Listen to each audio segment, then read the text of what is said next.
Бисмилля. Биринчи хадисте Аллахтан элчиси саллаллаху алейхи вассалам айтты: "Иттақиллаха хайсума кунт ва атби ис-саййиатал хасаната тамхуха ва халиқин наса би хулуқин хасан."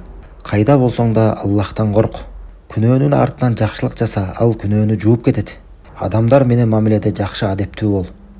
Пайгамбарыбыздын бул насааты кыска болгону менен көптөгөн улуу жакшылыктарды камтыйт. Бул хадисте 3 осуят бар. Биринчиси: кайда болсоң да Аллахтан корк. Кайда болсоң да, качан болсо да Аллахтын парзарын аткарып арамынан сак бол.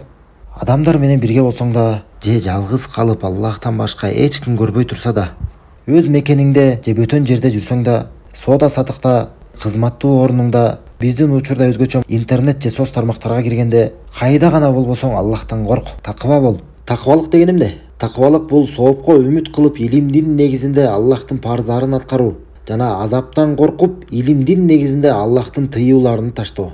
Бул нерсени дайыма карманууну бизге пайгамбар саллаллаху алейхи вассалам буйрук кылды.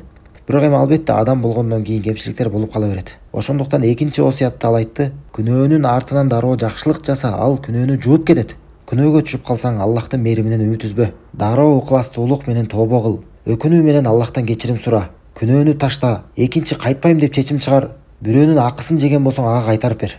Жана бул сенин тобоң жакшыраак болуусу үчүн бул иштер менен бирге кошумча дагы жакшылык, сооптуу иш жасап кой. Намаз окуу, дуа кыл, садака бер мисалы. Аллах Таала Куранда айткандай: "Иннал хасанат юзибна сайиат." Чынында жакшылык иштер жаман иштерди кетирет. Жана үчүнчү осуятында айтат: адамдар менен мамиледе жакшы адептүү бол.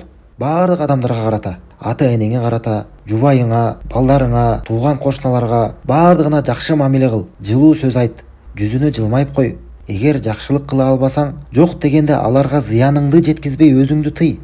Жакшы кулк мүнөз деген эмне? Адамдар сага кандай мамиле кылуусун кааласаң, сен да аларга ошондой мамиле кылганың. Кыяматта таразада жакшы адеп ахлактан да оорураак эч нерсе болбойт. Кандай гана улуу осуяттар. Бул хадиске дайыма амал кылып жүрүүгө бизге Аллах Таала өзү жардам берген болсун.